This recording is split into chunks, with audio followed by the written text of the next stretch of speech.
அப்படி இருக்கிற வீடனன் ஒரு சமயம் போர்க்களத்துக்கு வந்திருக்கிறான் கும்பகர்ணன்.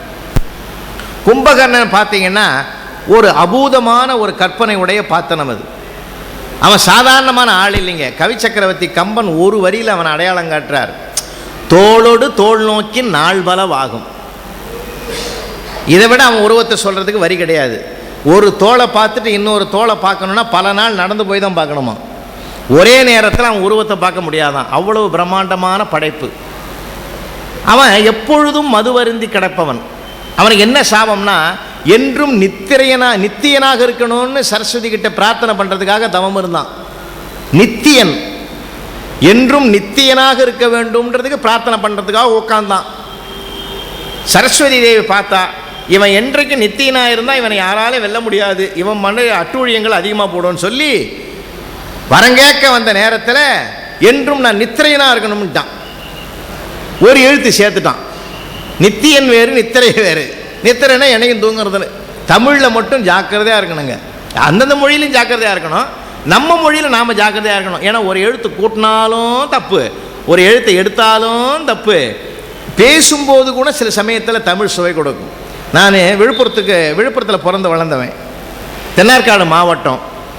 எங்களுக்குன்னு ஒரு மொழி இருக்குது, சென்னைக்குன்னு ஒரு மொழி இருக்குது, கொங்கு நாட்டுக்குன்னு ஒரு மொழி இருக்குது. எங்களுக்கு ரொம்ப பிடித்த மொழி கொங்கு நாட்டு மொழி.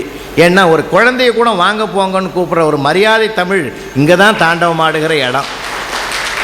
அதுபோல் இந்த தூத்துக்குடி அங்கெல்லாம் இருக்கிறவங்க நாடார் கம்யூனிட்டிலாம் சென்னைக்கு வந்து அண்ணாச்சின்ற ஒரு அருமையான வார்த்தையை அங்கே பரப்பினவங்க.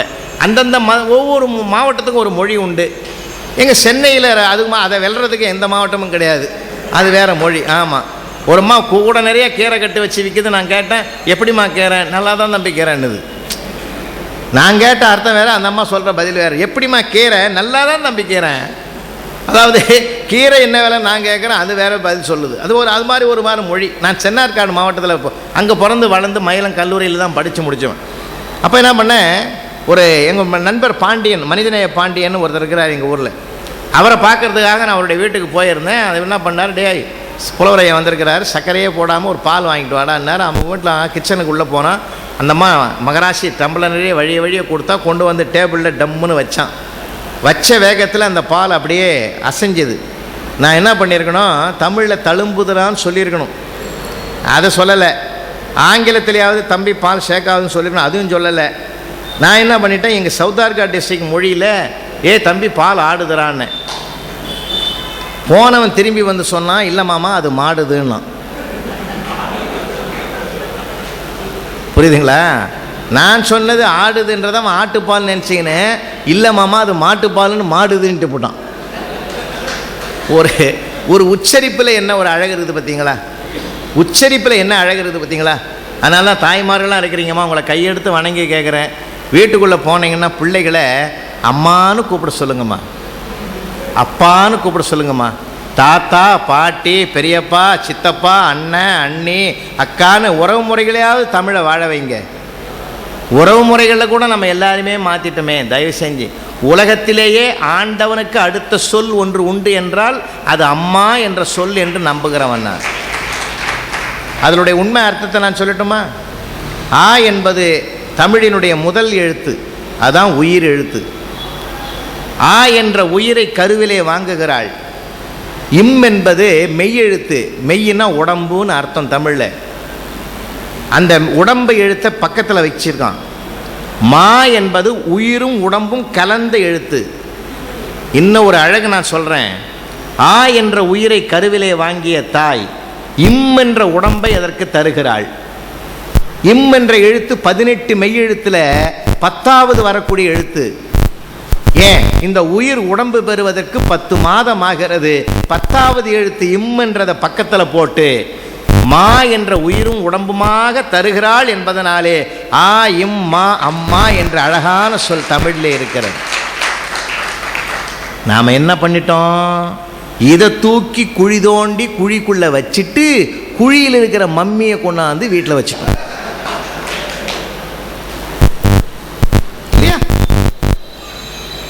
மம்மின்னா என்ன? செத்த பணம் தானே அர்த்தம் தமிழில். மம்மின்னா செத்த பணம்னு அர்த்தம். தயவு செஞ்சு இனி அதை குழியில் போட்டுட்டு அம்மாவை கொண்டு வந்து நம்ம காப்பாற்றுவோம். அழகான சொல் தமிழில். உலகத்திலே அற்புதமான மொழி இது. டாக்டர் கால்டுவர் சொன்னார், வாழ்த்துதற்குரிய 63 மொழிகளிலே தமிழை போல ஒரு மொழி உலகத்தில் கிடையாதுன்னு சொன்னார். அந்நியர்கள்லாம் பாராட்டின அற்புதமான மொழி நம்ம மொழி. எதனால் சொல்ல வரேன், அப்போ ஒரு சின்ன விஷயம், ஒரே ஒரு விபீஷணன் அவன் அறத்தின் உருவமாக இருந்தவன், தர்மத்தின் வடிவமாக இருந்தவன்.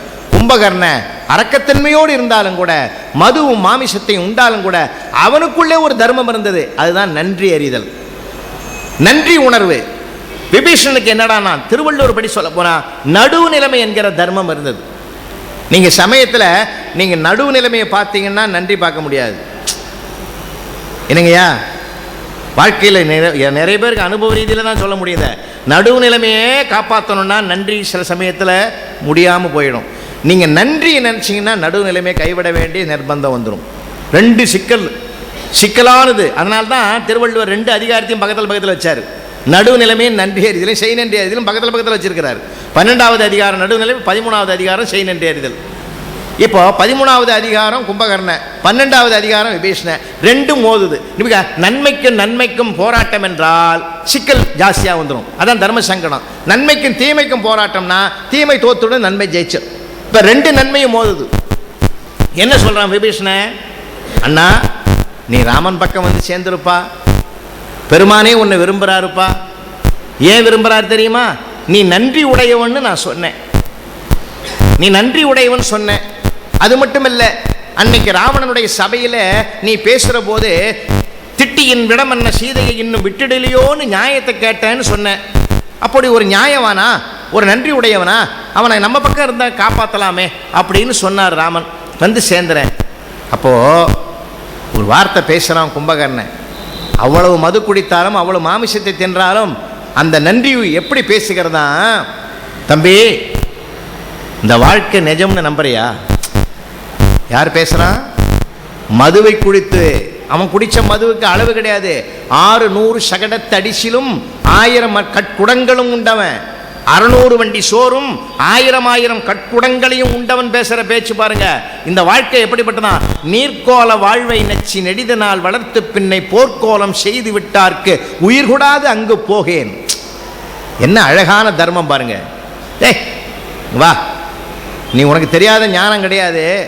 நீர்க்கோல வாழ்வுடா இந்த வாழ்க்கை, நீர்க்கோல வாழ்வு. என்ன வாழ்வா, என்ன விளக்கம் கொடுக்குறான் பாருங்க கம்பன். நீரை தொட்டு மா கோலம் போட்டால் கூட சில மணி நேரம் இருக்கும். மாவையை பச்சரிசி மாவை அரைச்சி தண்ணியில விட்டு அதை புள்ளி வச்சு கோலம் போட்டா சில மணி நேரமாவது இருக்கும்டா. ஆனா தண்ணியை தொட்டு தரையில புள்ளி வச்சு கோலம் போட்டுக்கிட்டே வந்தீங்கன்னா போட்ட வேகத்தில் அது மறைஞ்சுக்கிட்டே வரும்டா. அது போலதான் இந்த வாழ்க்கை, அது போன்றதுடா இந்த வாழ்க்கை. இந்த வாழ்க்கையை நிஜம்னு நம்பி நான் காலங்காலமாக பாதுகாத்து வந்த நன்றி உணர்வை தியாகம் பண்ணிட்டு இப்ப நான் ராமன் பக்கம் போய் சேர்ந்து மறுபடியும் இந்த மதுவை மாமிசத்தை உண்டு வாழ்கிற வாழ்க்கை கிடைக்கும்னா அது எனக்கு வேணாண்டா. ஏன் தெரியுமா, எனக்கு போர்க்கோலம் செய்து விட்டு நான் ராமனை ஜெயிச்சு வருவேன்னு என் தம்பி என் அண்ணன் ராவனை காத்துக்கிட்டு இருக்கிறான்டா. அவனுக்கு துரோகம் இழிச்சிட்டு நான் வரலாமா தம்பி? வரக்கூடாதுரா, வரக்கூடாதுரா. கருத்தில் ஒற்றுமை, அது அவனை திருத்த முற்படலாம். அவனை திருத்துவதற்காக நான் பாடுபட்டேன், அவன் திருந்தல. ஆனா அவன் போட்டு சோத்துல வளர்ந்த இந்த உடம்ப அவனுக்காகவே நான் இழப்பது தாண்டா எனக்கு தர்மம், எனக்கு தர்மம், எனக்கு தர்மம். தம்பி தயவு செஞ்சு நான் ஒன்று சொல்றேன், ஏன் நிலையிலேருந்து நான் பேசுறேன், நீ மட்டும் தயவு செஞ்சு அவன் கூட இருறா, அவன் கூட இருறா, அவன் கூட இரு, அவன் கூட இருன்னு அவனை அனுப்பிடுறான். இப்ப பாருங்க, கவி சக்கரவர்த்தி கம்பர் நடுநிலைமையும் காப்பாத்திடுறார், நன்றி அறிவையும் காப்பாத்திடுறார், 2 தர்மத்தையும் மோத விட்டு 2 தர்மத்தையும் காப்பாத்திடுறார். அப்ப விபீஷணன் போய் அங்க ராமன் பக்கம் சேர்ந்துடுறான். கும்பகர்ணனுக்கும் ராமனுக்கும் யுத்தம் பயங்கரமா நடக்குது. கடைசியில வலது கையை இழக்கிறான், இடது கையை இழக்கிறான், வலது காலை இழக்கிறான், இடது காலை இழக்கிறான், எல்லா உறுப்புகளை இழந்து முண்டமா கிடக்கிறான் கும்பகர்ணன். உயிர் உடம்புல இருக்குது. அப்பொழுது ராமபிரானிடத்தில் பேசுகிறான் கும்பகர்ணன். ஐயா, உன்னை வணங்குவதற்கு கைகள் இல்லையா, கைகள் இருக்கிற போது உன்னை வணங்க தோன்றலையா, கைகள் இருக்கிற போது உன்னை வணங்க தோன்றல, இப்ப கைகள் இல்லாத போது மனம் உன்னை பிரார்த்திக்கணும் வணங்கணும்னு தோணுதையா. இருந்தாலும் நான் சொல்ற வார்த்தையை கேட்டுக்கையா, என்னுடைய தம்பி விபீஷணனை மட்டும் பாதுகாப்பா வச்சிருயா. ஏன் தெரியுமா? இன்னைக்கு நான் கும்பகர்ணன் இறப்பது உறுதி, நாளை ராவணன் இறப்பதும் உறுதி, அரக்கர் குலம் அழிவது உறுதி. இந்த அரக்கர் குலமெல்லாம் அழிந்து விட்ட பிறகு எள்ளும் தண்ணீரும் இறைத்து ஈம கைங்கரியம் செய்வதற்கு ஒருவன் வேணும் ஐயா. எங்கள் குலத்தில் இந்த விபீஷணன் இருந்தால், அவன் எள்ளும் தண்ணீரும் இறைத்து ஈம கைங்கரியம் செய்தால் இந்த அரக்கர் குலம் அடுத்த ஜென்மத்திலாவது நல்ல புத்தியோடு பிறக்கும் ஐயா. அந்த ஒன்றுக்காகவாவது இவனை பாதுகாத்து வையான்னு குலத்துக்கே பெருமை தேடுகிறான் அந்த தர்ம சிந்தனையாளன். சொல்றான், ஐயா அவன் போட்ட சோறுயா, அவன் போட்ட சோத்துல வளர்ந்த உடம்பு. அதனாலதான் ஒவ்வொரு அங்கமா அவனுடைய சோத்துல வளர்ந்த இந்த அங்கத்தை ஒவ்வொரு அங்கமா போர்க்களத்தில் அவனுக்காகவே இழந்து அந்த நன்றி உணர்வை நான் செயல்படுத்திட்டேன்யா. இந்த நன்றி எதுக்காக தெரியுமா? என் குலத்துக்காக நான் இந்த வேண்டுகோளை வைக்கிறேன்னு ராமனுடைய திருவடியில ஆத்மார்த்த பிரார்த்தனை, மனரீதியான பிரார்த்தனையை வைத்து விபீஷனுடைய உயிருக்கு உத்தரவாதம் வாங்கி கொள்ளுகிறான் என்று சொன்னால், இறக்கிற போது அவன் கண்களில் இருந்து கண்ணீர் பெருக்கெடுக்கிறதா. எதுக்கு அழறான்னு எழுதுறாரு கம்பர். ஐயோ, தம்பிகளெல்லாம் கூட இருந்து, மகனெல்லாம் கூட இருந்து, பெரிய ராஜ்யத்தை ஆண்ட ராவண எல்லாரையும் இழந்துட்டு நாளைக்கு போர்க்களத்தில் தனியா இறக்க போகிறானேன்னு இன்றைக்கு இறந்து கொண்டிருக்கிற கும்பகர்ணன் நாளைக்கு இறக்கப் போகிற ராவணனுடைய தனிமைக்காக அழுதான் என்றால் அவனுடைய பாச உணர்வு, அந்த நன்றி உணர்வு. ஏன்னா சோறு போட்டு வளர்த்தவனுக்கு உயிர் கொடுக்கணுன்ற நன்றி என்ற தர்மத்தை கும்பகர்ணன் காப்பாற்றினான்.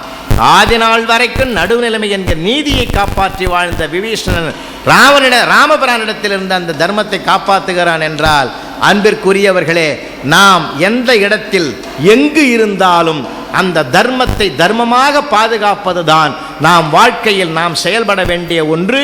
அந்த தர்ம சிந்தனையோடு நாம் இருக்கிற போது கடவுள் சத்தியப்பிரமாணமாக நம்முடனேயே இருப்பான். 1000 சோதனைகள் வந்தாலும் அந்த சோதனைகள் கூட அவனால் விடுதலை அடையும் என்கிற நம்பிக்கையோடு நாம் இருக்கிற போது நாம் பாதுகாத்து வருகிற தர்மத்திற்கு எந்த விதமான பங்கமும் எப்போதும் வராது. எதற்காகவும் தர்மத்தை தியாகம் செய்ய வேண்டாம், எதற்காகவும் தர்மத்தை தியாகம் செய்யக்கூடாது. தர்மத்திற்காக எதையும் தியாகம் செய்வதற்கு நாம் தயாராவோம் என்று சொல்லி இன்றைய உரையை நிறைவு செய்து நாளை மகாபாரதத்தில் தர்மத்தை பார்ப்போம் என்று சொல்லி நிறைவு செய்கிறேன். வந்திருந்து கேட்ட செட்டியார் உள்ளிட்ட பெரும் சான்றோர் அத்தனை பேருக்கும் என் இதயபூர்வமான நன்றியை தெரிவித்துக் கொண்டு, தலைவர் உள்ளிட்ட அரங்காவலர் பெருமக்கள் அனைவருக்கும் நன்றி தெரிவித்து, அமர்ந்திருந்து கேட்ட அத்தனை ஆன்ம 10 கோடிகளுக்கும் என் நன்றி உணர்வை திருவடி தாமரைக்கு காணிக்கையாக்கி நிறைவு செய்கிறேன். ஆறிரு தடந்தோள் வாழ்க, அறுமுகம் வாழ்க, வெற்பை கூறுசை தனிவேல் வாழ்க, குக்குடம் வாழ்க, செவ்வேள் ஏறிய மஞ்சை வாழ்க, யானைதன் அடங்கு வாழ்க, மாறிலா வள்ளி வாழ்க, வாழ்க சீர் அடியாரெல்லாம்.